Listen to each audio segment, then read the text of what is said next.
So welcome to Secrets from the Files, which is a periodic feature in our calendar.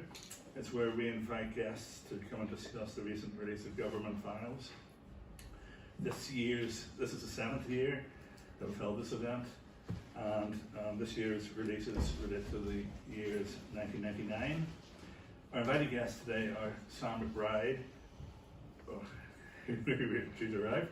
He's the Northern Ireland editor of the Belfast Telegraph and Sunday Independent, and he's author of Burned, the inside story of the Cash for Ash scandal. We're also delighted to welcome for the first time Professor Marie Coleman from the School of History, Anthropology, Philosophy and Politics, and probably more subjects by the time Our I've finished studies. speaking at Queen's University. A big welcome, thank you Marie for agreeing to join us today. I should note that material from this year's release is also being made available not just through newspapers and on the TV, but through the Conflict Archive on the internet, also known as CAIN. In total, there are over 4,000 PRONI documents on CAIN, which amounts to about 17,000 pages for the years 1968 to 1998. The documents includes documents from 1997 and 1998, which were uploaded in December. And this is the most recent addition to the ongoing partnership between Ulster University, as it is now, and PRONI. I should say the images are free to search and view. And our speakers arrived. Which I said lots of marvellous things about you, Sam.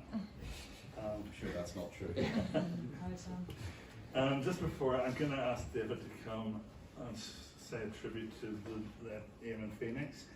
I just want to do a few pieces of housekeeping. And this event's being recorded. It's being recorded twice on 2 different cameras in case one doesn't work.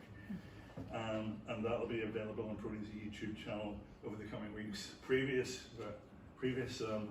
Secrets from the Files are already on the PRONI YouTube channel, so you can simply see those as well. PRONI has no parking, and so all the street parking is pay and display. The ticket collectors are quite ruthless, so I suggest if you haven't paid, make sure you do. There's no planned fire alarm today. In the event one happens, with former staff or other members of staff, and we congregate at the ARC apartments on the other side of Queen's Road. For those who want to use toilets on the far side of the atrium, and could I ask you all to do what I'm going to do? Put my phone on silent, just out of respect for the speakers. So David, I invite you to say some words about Dr. Eamon Phoenix, please. Good afternoon, everyone. Thank you, Stephen. My name is David Huddleston, and I'm Acting Director of the Public Record Office of Northern Ireland, or PRONI as it's more usually called. And I also perform the role of Deputy Keeper of the Records of Northern Ireland as set out in the 1923 Public Records Act. I'm delighted to welcome those of you who've been to PRONI before, and maybe Stephen already asked if we have any first-time visitors. Did you, Stephen? Do we have any first-time visitors? You're especially welcome. Sorry to draw attention to you, but you're really welcome. Delighted that you've been able to come along today. And as it's the first visit, I hope it's the first of many. But we just thought today, especially, it would be very remiss of me not to take the opportunity to acknowledge the passing of Dr. Eamon Phoenix. As many of you will know, Eamon was a political historian, broadcaster and journalist. He was also a member of the Taoiseach's Expert Advisory Group on Commemorations. Eamon had been a mainstay of the release of state papers for over 30 years. And I'm sure, like me, you were shocked and saddened to hear the news of his death in November. Eamon was in many ways the public face of the annual release, reporting on the newly released state papers for newspapers, TV and radio. He was a familiar presence in the PRONI reading room up at Balmoral Avenue, and then more recently over the last decade here at Titanic Quarter during the media preview in December. I often saw him sort of frantically scribbling as he worked his way through files and moving forward through the records dating when he would have started of being files from the late 1960s right up to the 1990s as they were released under the 30-year rule, and then more recently as we moved to a 20-year rule. And then the phasing in of that 20-year rule meant Eamon also got to spend a week in PRONI in August as well as the week in December. I was delighted when he agreed to take part in the first of the Secrets from the Files events, which I think was back in January 2017 with Sam. It's proved to be one of PRONI's most popular events, as Eamon and Sam provided an overview of the year in question and shared their insights from the recently released documents. I've had a look back over some of the headlines and stories written by Eamon for the Irish News and the Irish Times. Being an archivist, I've kept hard copies from August 2016 to December 2020, which covered the years 1989 to 1997. I suppose looking back, I was really struck by the quantity and range of the articles that Eamon produced. And I'm going to just list some of the headlines from those. So there was the impact of the McBride principles enforcing fair employment change, funding for Conway Mill denied due to paramilitary influence, the murder of Paddy Puelty's father, the prospect of an NIO minister attending a GAA game for the first time, the collapse of the Hume Adams talks, how the British government sought to influence the Vatican's choice of the new Archbishop of Armagh, concerns over a looming Catholic majority, that half of postal votes were faked, that the post-ceasefire talks got off to a cautious beginning, which is one that really sticks out in my mind because that's very detailed notes about the first official talks between the NIO and the Sinn Féin delegation led by Martin McGuinness. Another one which I remember was Trimble, and was talking about John Hume, and he said it was like grappling with fog, and that was another one that Eamon had pulled out. Hume sought the help of Protestant church leaders to restore the IRA ceasefire, and then fish stocks subject of north-south tensions. And then on a lighter note, more recently, Mo Molim gave officials a kissing kit as part of her early discussions with the various parties. The journalist Alison Morris wrote on the 4th of January 2018 about the release of the then 1992 papers.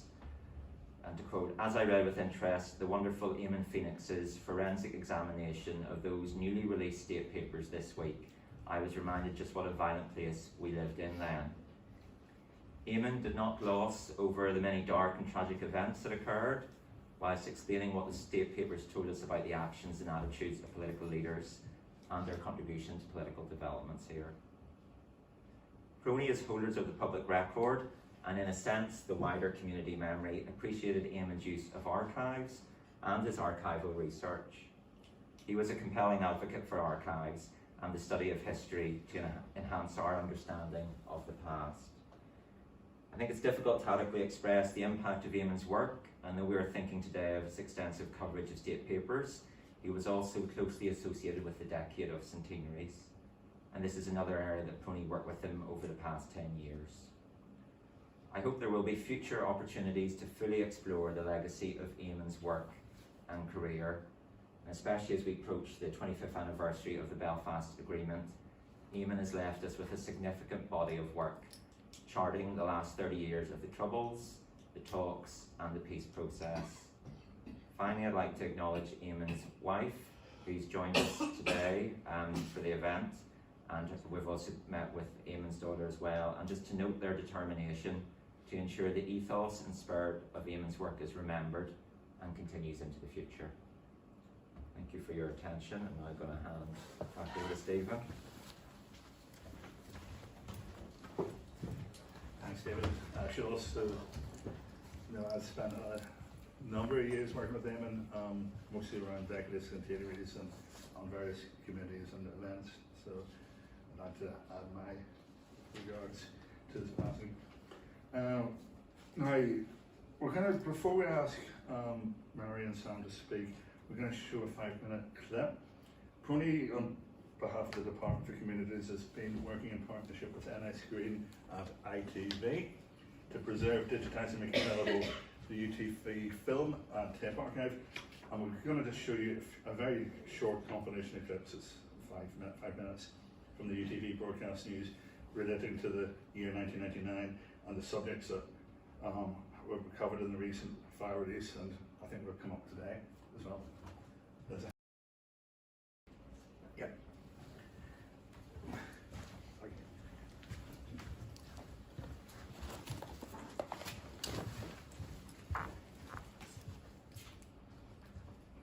Okay, well, thank you everyone for giving up your lunchtime to listen to me. I'd like to first begin by echoing the words of David and Stephen about Eamon. Of course, I worked with Eamon on some of the centenary committees as well. And you see here just a very minute sample of the files released.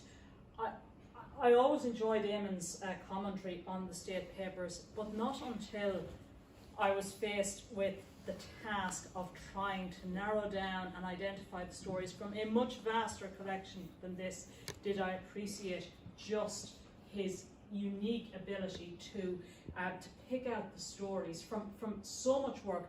Eamon wasn't just in the archives, he was the archive. He was such a repository, and I think those 30 years plus of accumulated knowledge he knew what the story was.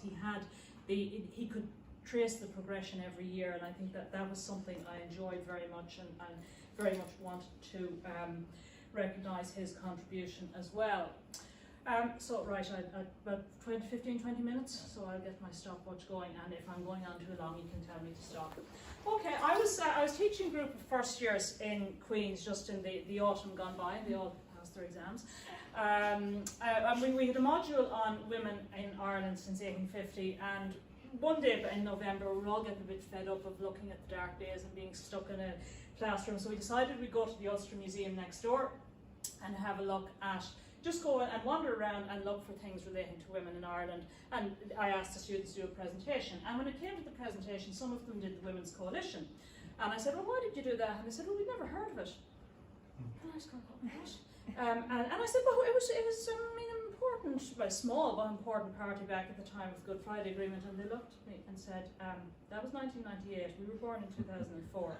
So apart from making me feel old, which also going back to these papers, I went, no, they can't possibly be releasing papers on 1999 and 1998, that's too recent. I think what those two interactions, doing the state papers and teaching a group of young people in this province born after the Good Friday Agreement, brought home to me is the importance of events like this. And while we lived through these events and we have a memory of them, there is a younger generation growing up for whom this genuinely is history. And I think the role of PRONI in making these files accessible is hugely important to that cohort. But even myself, even though I lived through it, admittedly I hadn't moved to the north at the time, but I kind of thought going in, sure, I remember all this stuff. And yes, I did remember some of the key events, but I think nothing prepares you for getting into the nitty-gritty and seeing the detail of what was going on behind. And if I was to pick out one file which really brought home to me the point which comes across from the UTV documentary, and a point I think which Keir Starmer made in his speech in Queen's on Friday morning about just how violent the place was in 1998 compared to now. It's this file here, it's called Civil Unrest Summer 1998, and in fact it's over there on the table. And one aspect of the file is kind of in two parts, and the first part relates to the Drumcree protests, which we saw some of there. And the last item, it's interesting the way it builds up, reading the file, the whole thing builds up. It starts on Sunday, it actually starts on Saturday the 4th of July, because the 12th of July was on Sunday that year, and of course the Drumcree church service is always the Sunday before the 12th. But so it starts on the 4th, and the Drumcree service was on the Sunday on the 5th. And initially the sense is, oh well, you know, things had gone well, and the atmosphere around Drumcree was quiet and good-humoured. And the rest of the week sort of goes on like that, where things remained generally quiet. There was some rioting and things like that, but was considered normal by Northern Ireland standards. And then suddenly you see the change. There are these daily reports, and you get to the 9th and the 10th of July, and you see the sudden change, which saw the worst violence of the standoff to date at Drumcree itself. And we see then the RUC are giving in detailed accounts of how many attacks and how many bombs and things have been thrown at them every day. And you see that build up, and then you come to the 12th of July. And the morning reports coming in from the RUC saying we're hearing reports of what is happening in Ballymoney with the the death of the three Quinn brothers. And then suddenly, it's almost, you can see the curtain come down. There's a couple of pages going, David Trimble has gone to the Orange Men and asked them to end their protest. Protests which were being planned for the 13th of July on the Lower Ormo, they were muted as well by Alex Maskey's intervention with the Lower Ormo community. So you just suddenly see a change, and it brings you back to that time, how the tragic deaths of those three boys changed things. And the last item in this file, in the Drumcree part of the file, is one which I don't think, it's not a great image, but just looking at it, and I think, Sam, you noted this as well in your own coverage of it, when you look at the statistics, attacks on security forces, nearly 600 attacks on the security forces, arrests for public order offences 254, 621 petrol bombing incidents, 2,237 petrol bombs recovered, plastic bullet rounds fired 751. That one page alone is very sobering, and I think it does put us back in the context of the time. So you're sitting there in the reading room, reading all this, and it's very sobering. You go, right, I think I need to go down to the cafe now and have a cup of tea after that.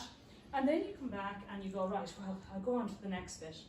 And you think this was bad, and then the next bit starts. You turn the page and you literally go from the 12th of July 1998 to the 17th of August 1998 in the immediate aftermath of the Omagh bomb. And I'm used to being in archives. I'm used to reading archives from either whether it's 1920 or 1970, which detail the effects of violence. There's an emotional impact in reading some of these documents. And one that stands out for me here in relation to the coverage of Omagh is it's this file on the impact particularly of the way in which the medical services dealt with it. And I still don't know, and I'd be interested if Sam reflects on this, I still can't quite get my head around how the Omagh hospitals were responding to it, because effectively this is a memorandum from the Director of Health saying that basically the immediate response to the bombing was problematic.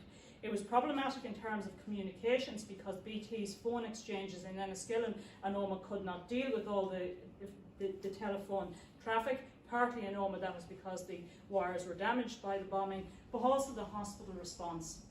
Tyrone County Hospital was offered help from the Royal, it was offered help from Galvin, it was offered help in dealing with press queries, and the response was to say, no, we can do it ourselves. And you can't really see it here, but you can see little bits of scribbling in the margins of the memorandum. And this is one of the things I like about archives, is it really puts you back in the moment. And this memorandum is just full of this official from health writing, why did this not happen? Or there'll be a comment about how the communications weren't right, or that the Omagh Hospital refused help from the Royal, and written in pencil in the margin is why not?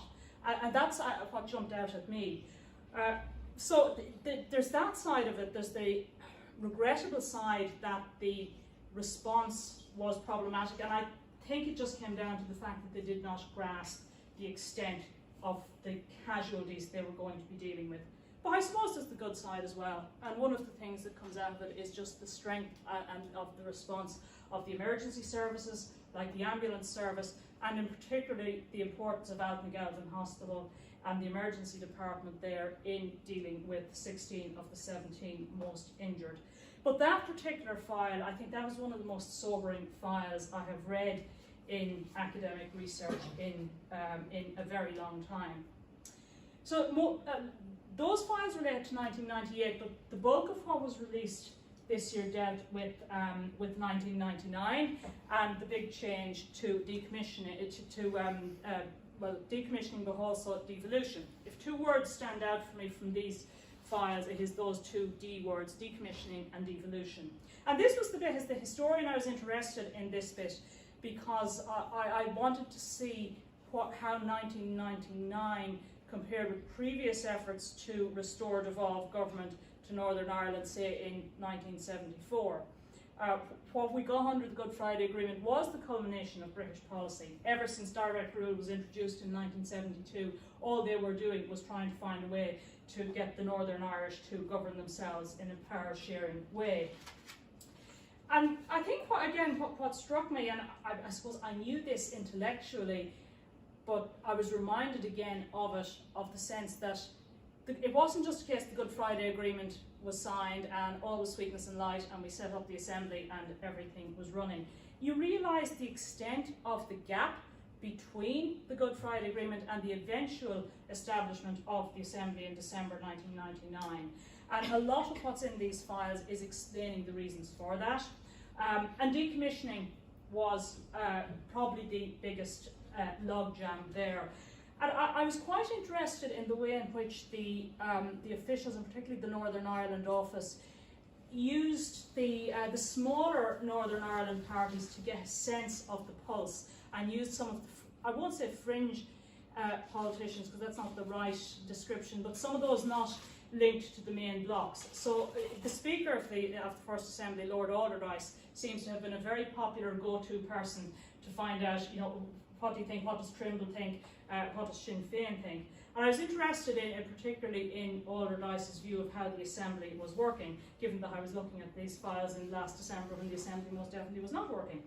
And Alderdice, maybe it's the sense of newness and excitement. In September 1998, he's reporting good things. He's commenting on how good the business-like approach of members is.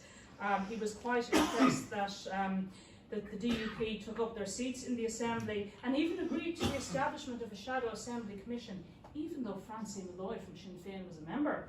And likewise, Sinn Féin was prepared to have an ad hoc committee on the consequences of devolution, reporting to the House of Commons, accepting almost a tacit acceptance of British rule. Now, Alderdice's optimism didn't last, as there was no sign of devolution by April 1999. We can see him becoming more pessimistic, and he's a bit like a frustrated school teacher, I think, who's getting a bit worried about his class being restless as they come to 3 o'clock on Friday evening. He was reporting that things in the Assembly were becoming fractious as members had little to occupy their time. And obviously his view of this was that decommissioning was the biggest obstacle.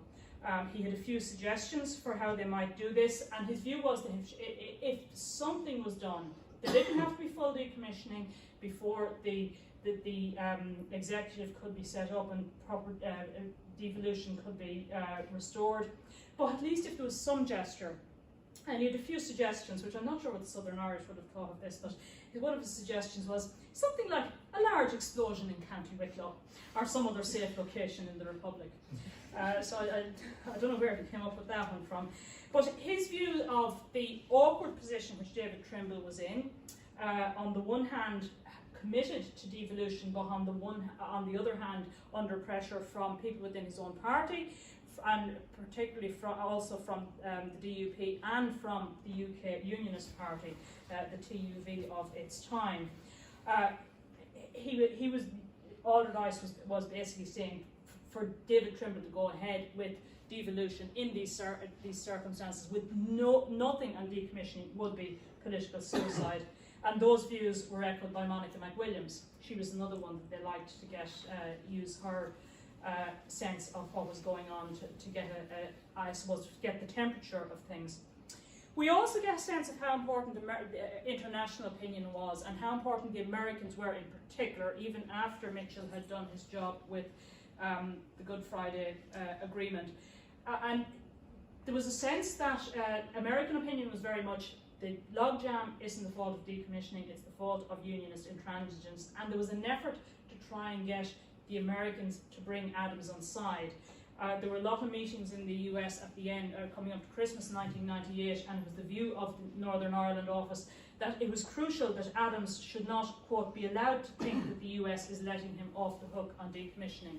So there's an important effort there to get the Americans to weigh in here to try and move Sinn Féin or the Republicans towards something on decommissioning that would give David Trimble the leeway he needed to to go for full devolution. And I suppose as well in the year that's in it, which last year, which saw the passing of Lord Trimble, I think it's important just to mention his role and to recognise how significant of a figure he emerges from these papers.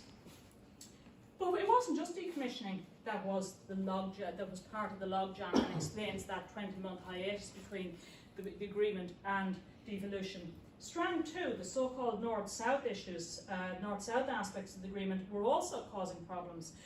Reg Empey of the UUP was described as not a happy camper. Hard to imagine Reg not being a happy camper, over the failure to make progress on Strand 2. And I think this comes down to a difference of approach. He was complaining that the Irish always want to deal with the big picture, whereas the UUP people wanted detail, they wanted the nitty-gritty. So it is important to remember that Strand 2, which was actually kind of on a knife edge leading up to the GFA, was part of that logjam as well.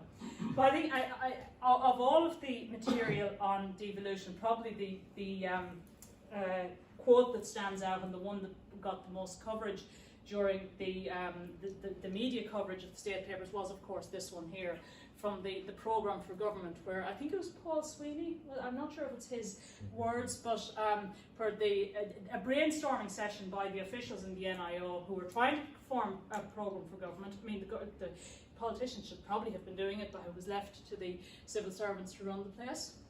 Sounds familiar. Like the Starship Enterprise, the executive is tasked to go where man has not gone before.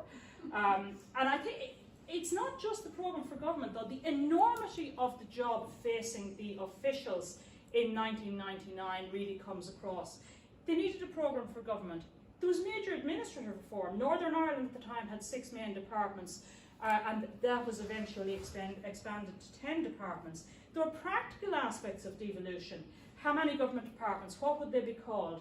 The position of civil servants, some who were in the NIO, and the NIO would obviously be downsized quite considerably, others who were in the Northern Ireland civil service, and there was a bit of tension between those two.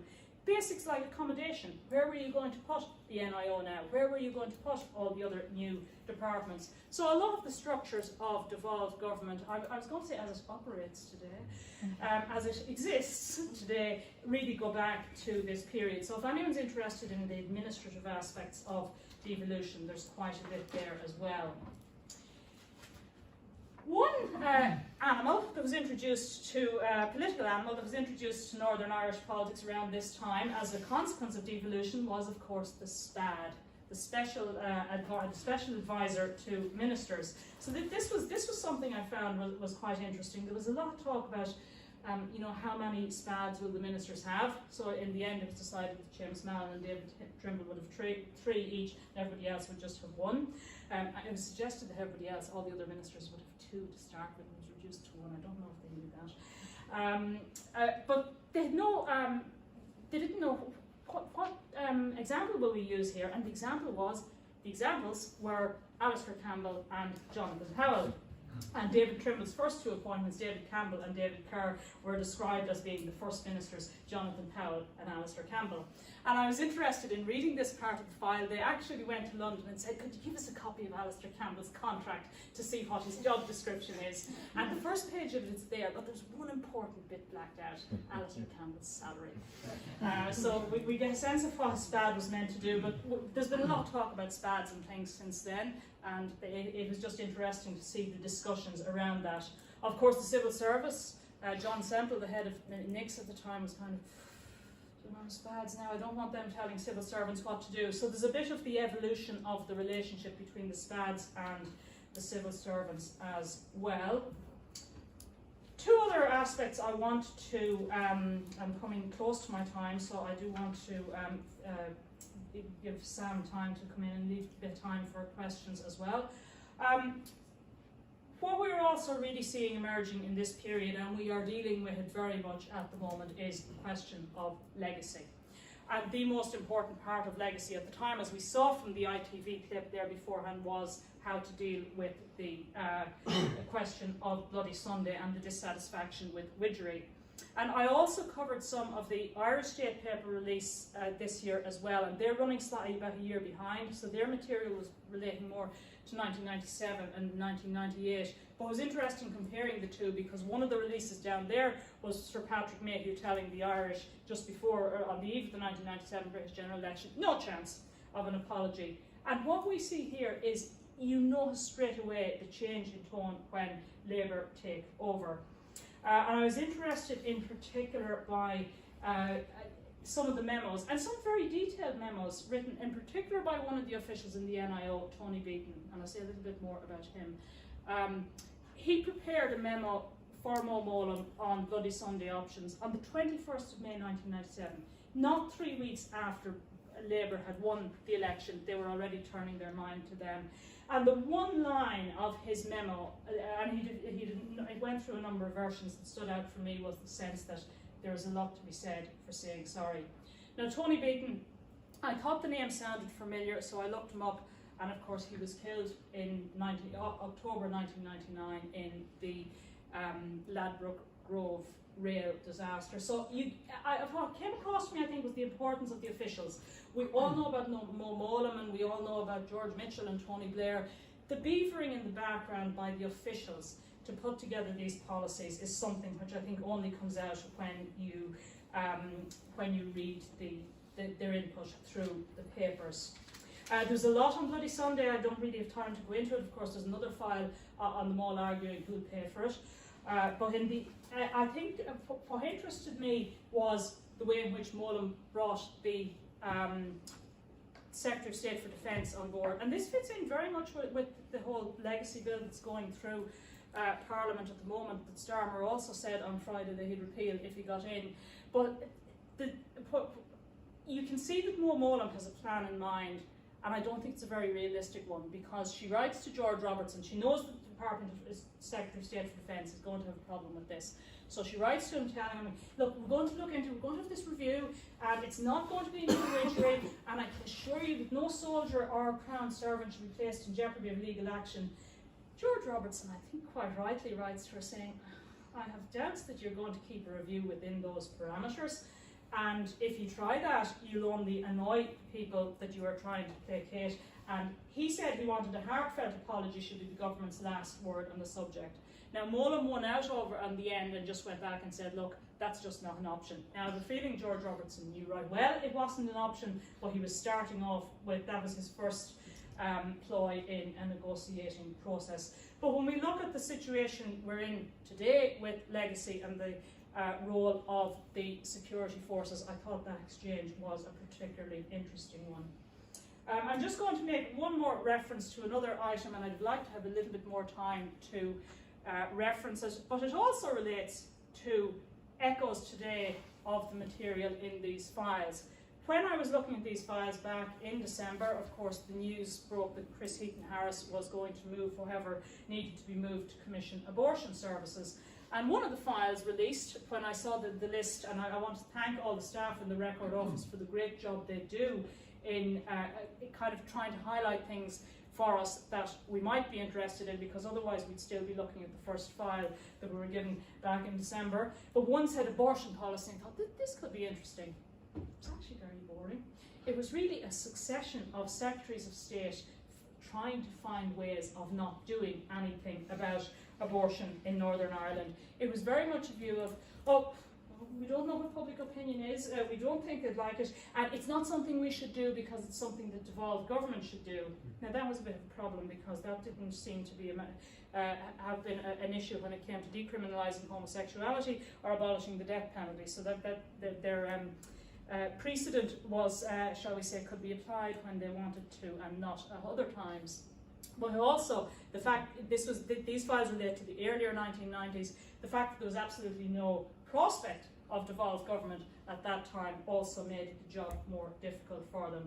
But effectively what you're looking at is a succession of Secretaries of State saying, we are not touching this. And of course it covers a time when abortion was very much the third rail of Southern Irish politics, and I say they would probably have thought views here were similar. In the end, all they decided that they could do in the early 1990s was to prepare departmental guidance on the therapeutic abortion issues, so basically give guidance for doctors on what they could do. So that was, sometimes you can look at a file and think, oh, this is brilliant, and I'll spend the whole day looking at it, and you go through and go, there's nothing here. They don't want to do anything.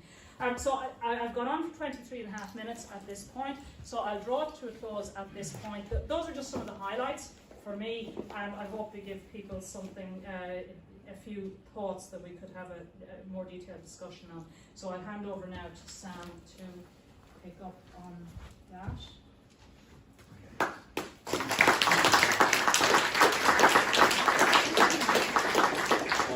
I just want to pick up on that last comment by Marie. When we go out looking at files in the departments, we have exactly the same issue. We see all these files as atom bomb in Belfast or whatever, and you think, yes, such is a disappointment, but that's the way it goes. Sam McBride.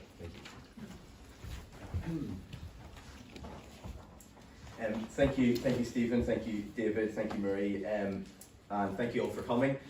I know that the people who have preceded me have spoken warmly about the late Dr. Eamon Phoenix, but it would be deeply inappropriate if I was to begin with anything other than paying tribute to him. Like I'm sure most of you, I was stunned to hear of Eamon's death 2 months ago.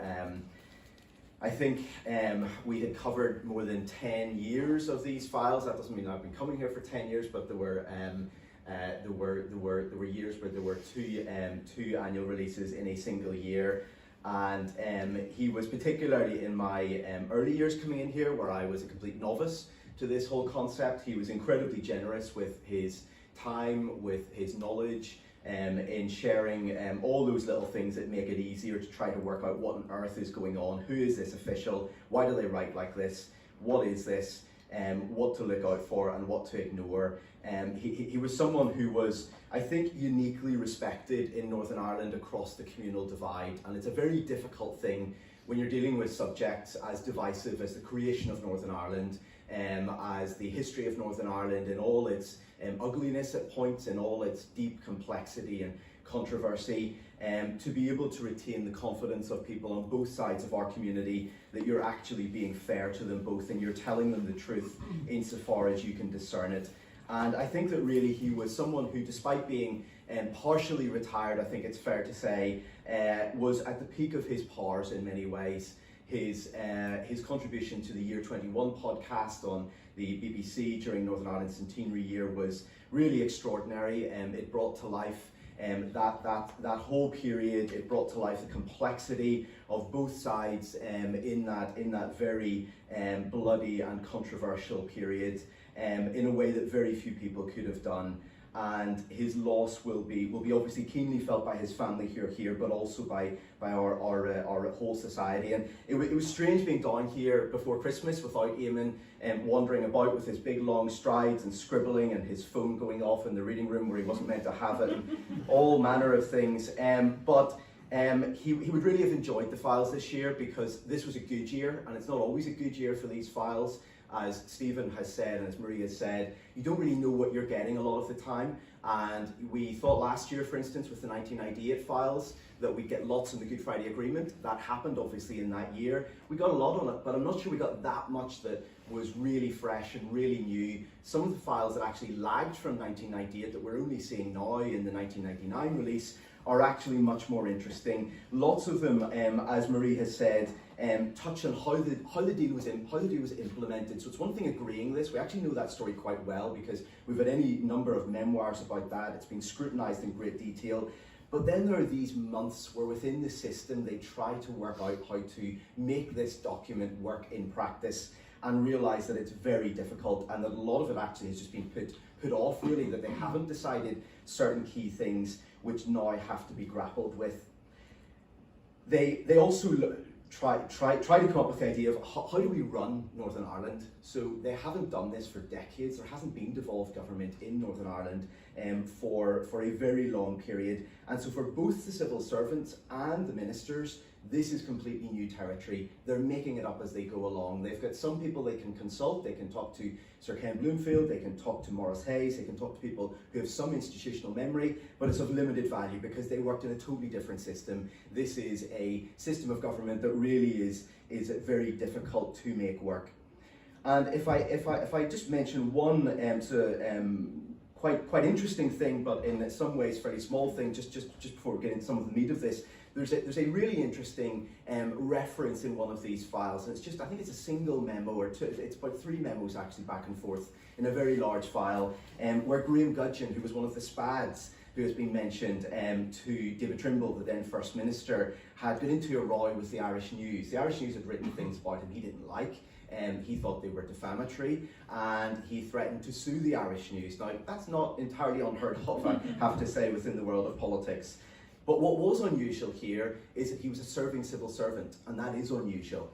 And so they were grappling with, how does this temporary civil servant, who's a political appointee, get away with this? Is it okay? Is it not okay? What do we do? And again, they were essentially making up precedents that presumably stick to this day. So they consulted the Cabinet Office, they did some research. Eventually they decided that it was okay for him to threaten it, but they'd have to think more carefully if he was actually going to follow through in the threat.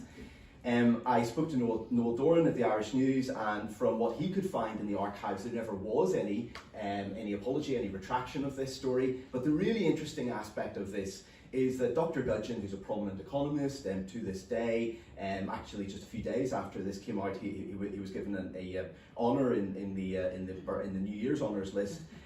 He said to the head of the civil service that he had employed a solicitor who had a family connection to the Irish News owner at that point through marriage, and he thought this might make it easier to get a retraction rather than actually having to follow through. Now, it seems that he was wrong about that and it didn't work, but this perturbed one of the civil servants. He thought this wasn't maybe just quite right, that he was maybe abusing or he was doing something that could be perceived as an abuse of that person's family relationships.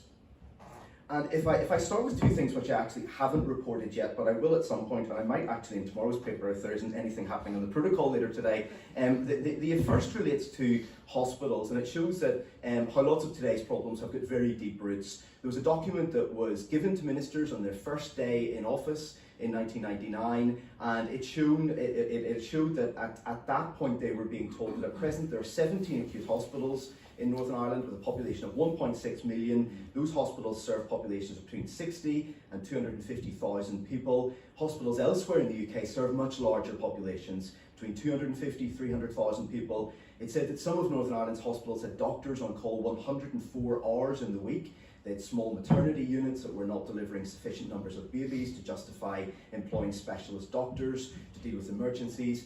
And it then referred to a document, a separate document which had been given to local politicians when they came into office in Stormont for the first time. And that document warned that, quote, services were in danger of collapse in some areas if action was not taken.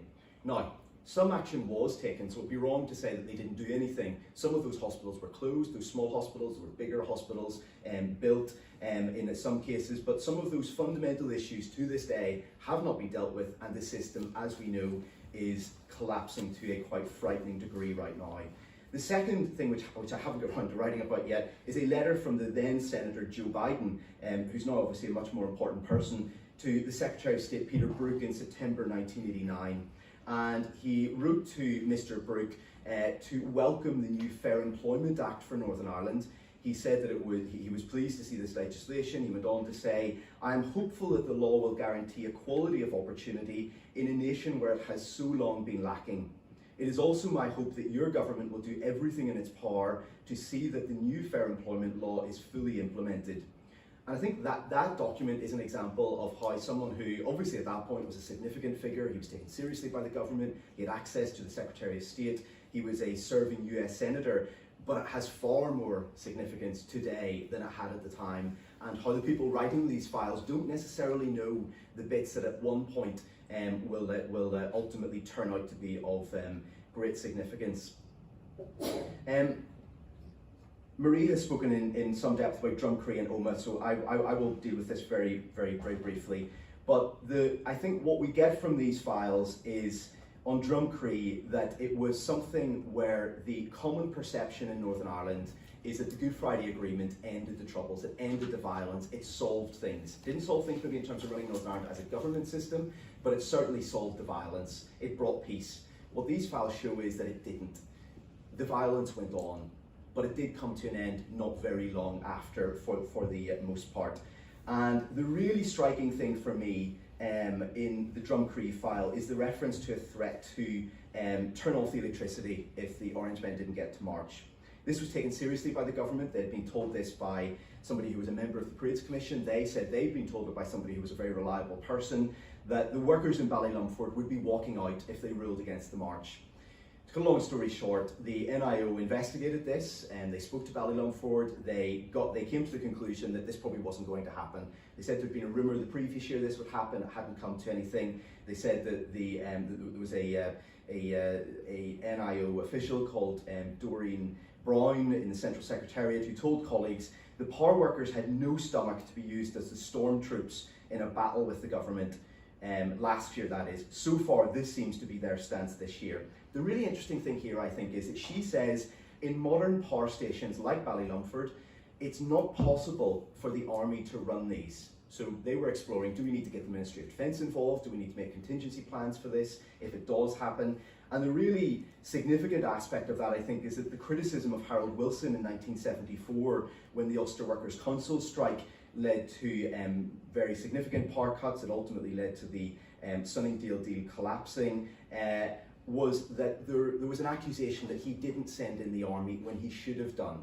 And there have been all sorts of conspiracy theories about why he didn't do that. Was he told about the gravity of the situation? Did the army mislead him? Did they not want to get into a battle with loyalists where they were fighting both sides? There's all sorts of things that are now debated about that. And here in the 1990s, in the late 1990s, the government is saying privately, we can't even do this.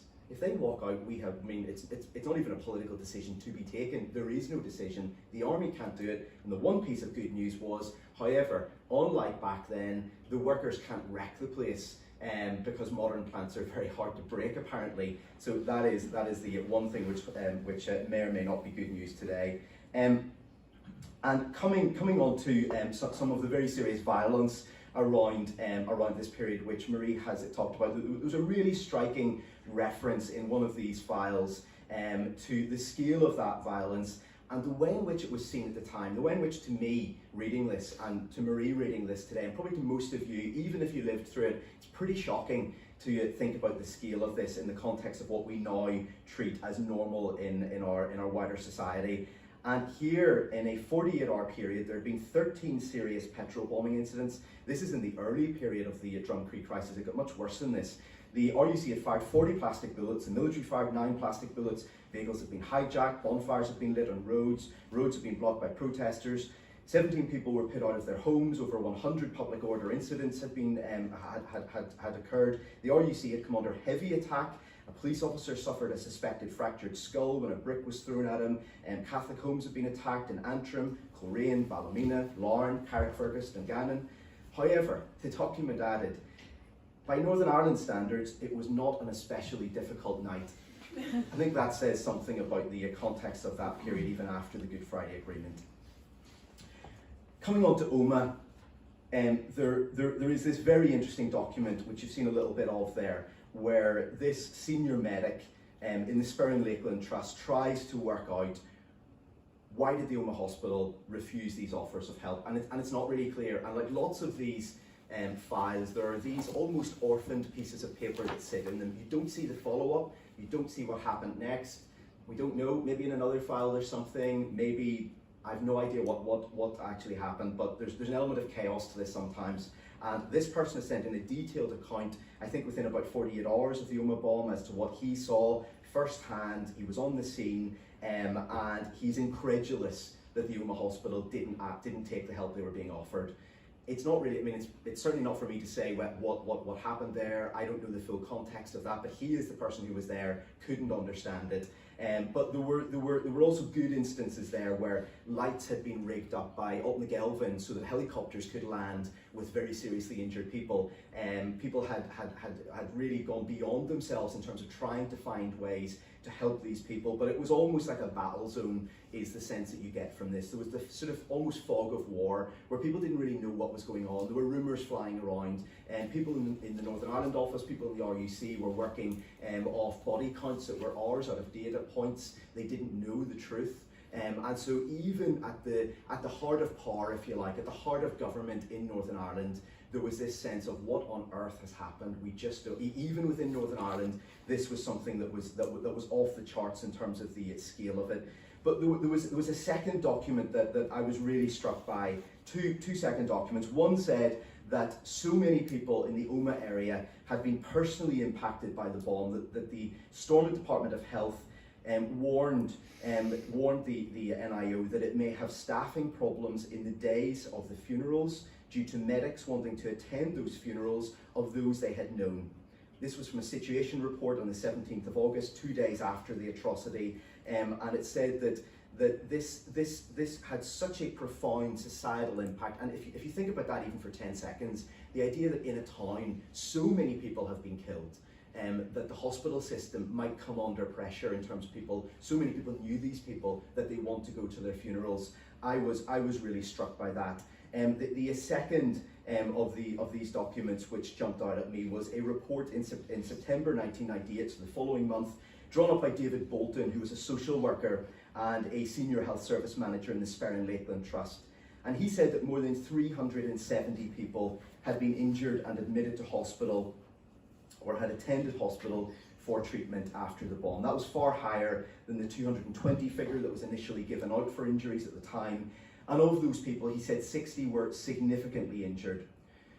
He stressed that many in the community have been affected. He said many have been exposed to powerful images, sounds, and smells of carnage and suffering, which will have significant psychological implications. The bombing occurred when many families were preparing for the return to school. This and other features which underline the ordinariness of that Saturday afternoon are likely to lead to greater senses of violation, with increased difficulties in resuming normal activities, particularly those associated with shopping, being in town, etc. And he then went on to say, the number of people disabled is of such significance that the people of Omagh and the surrounding areas will see the impact of the bombing very visibly on the streets, in workplaces, shops, schools, churches, etc., in the days, months and years ahead. And he went on to say then something positive. He said that the way in which Omagh as a town and the wider Omagh area had responded had been they had responded with considerable dignity and strength to the bombing, and he highlighted the role that the churches had played in bringing people together in response to that atrocity. But the idea that there are so many people seriously, visibly disabled, that you're going to see this around the town for years, I mean, I just never thought about it like that. And as Marie has said, sometimes these quite dry documents bring to life something in quite a horrifying way. There was a very separate thing, away from some of the high politics of this, in a file about DLA. And this was a senior doctor who was recently struck off for her part in a cover-up following the death of a child, where she claimed to a government committee that parents were being dishonest to get money from benefits. This was Dr. Heather Steen. She was then a consultant paediatrician, and she alleged in 1995 to this DLA committee, which oversaw how DLA was being run in Northern Ireland, that parents were exaggerating their child's symptoms to get these benefits because they were so lucrative. And she made these claims in a private meeting. This was in late 1995, and she was concerned, she said, that some children were being inappropriately treated for a condition which they simply didn't have. But while she was claiming parents were being dishonest to get benefits, the following year she engaged in dishonesty of a much more significant sort, where she was being dishonest about the death of a young girl who was in her care. We now know that, we obviously didn't know that at the time. Again, that's an example of something where this was probably fairly innocuous at the time when it was put into this set of minutes, but it now has a wider context for us. These minutes were marked for members' personal use, contents not to be divulged, and they said Dr. Steen, a consultant community paediatrician, gave a short presentation on difficulty experienced by paediatricians in regards to DLA.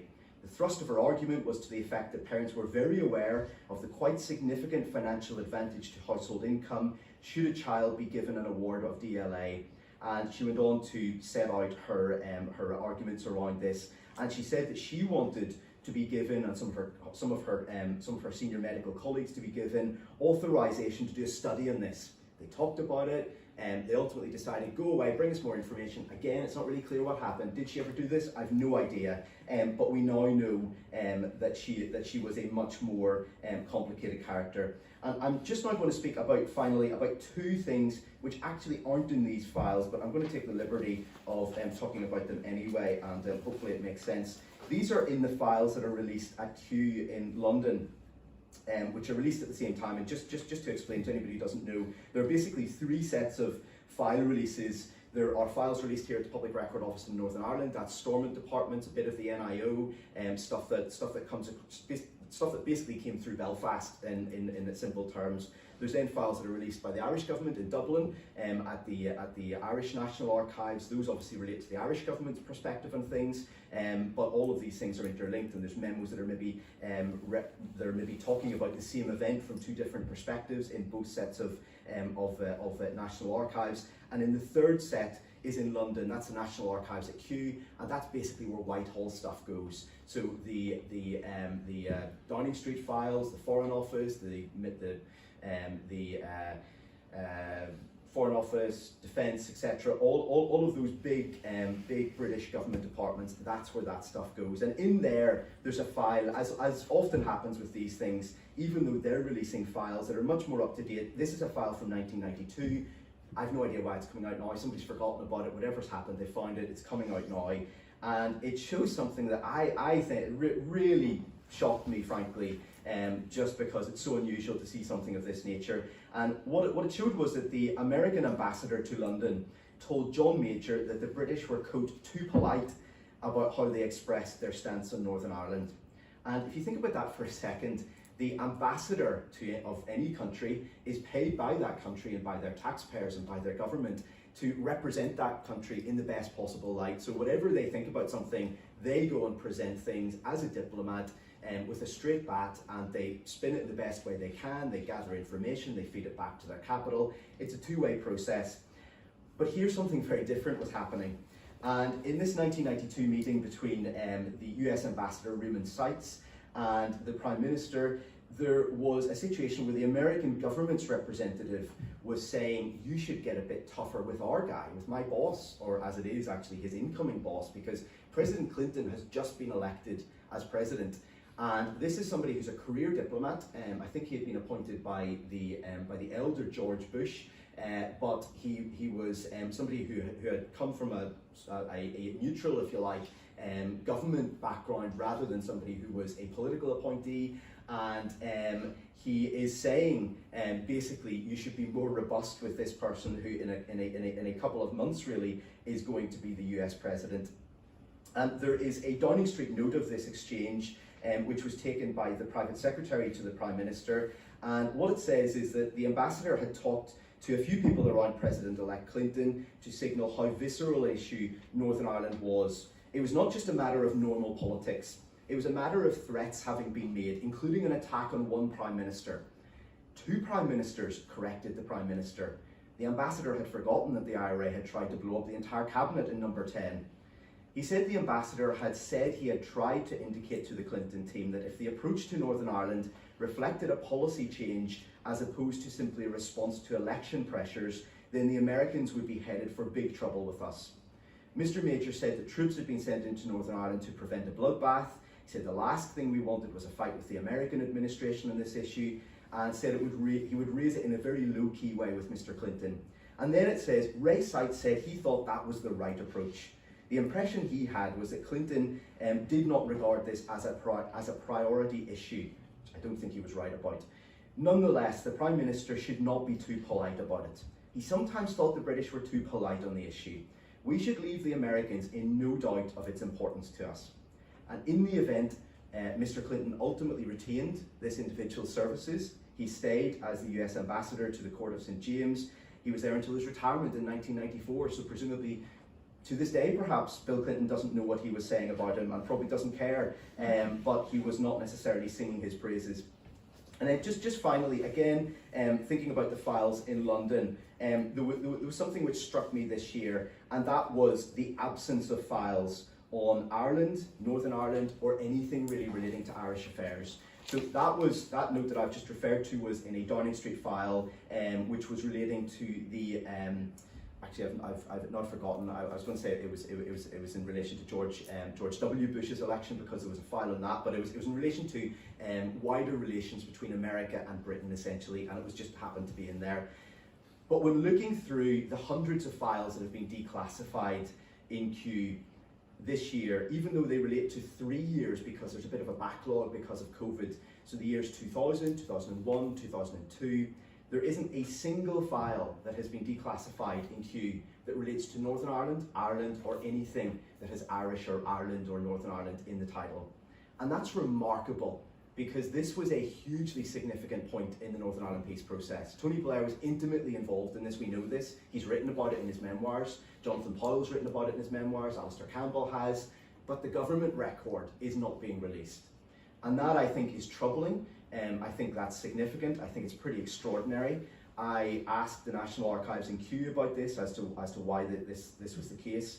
They said that would be a question for the Cabinet Office. They're sent the files directly. They're not involved in selecting which files are released. The Cabinet Office told me that some records are temporarily retained in line with the requirements of the Public Records Act. Further files will be made available in 2023. There's no explanation for this. Nobody's saying we're holding this back because we're going to have a big release about the Good Friday Agreement in a couple of months or whatever. There may be a benign explanation for this, but they haven't given it if there is one. And I think it's very odd, and it's something that should concern us. And the final thing I would say about this that makes it all the more remarkable is that there are files in here on things as obscure as Montserrat, as UK-Albania relations, as the internal situation in Angola. I mean, it's not like they're not releasing stuff. They're releasing a lot of stuff, but they're not releasing stuff that was really important to us in Northern Ireland here. And I think that that is something which undermines trust in this process rather than builds it, which is what the whole point of bringing in the 20-year rule was meant to do, bring it closer to the present day, say we've nothing to hide, and also deal with this fact that in the modern world, people tell their own partial version of what they did in government. We as citizens should get to see the official record. Sorry for straying over my time, no doubt, and thank you very much for your patience.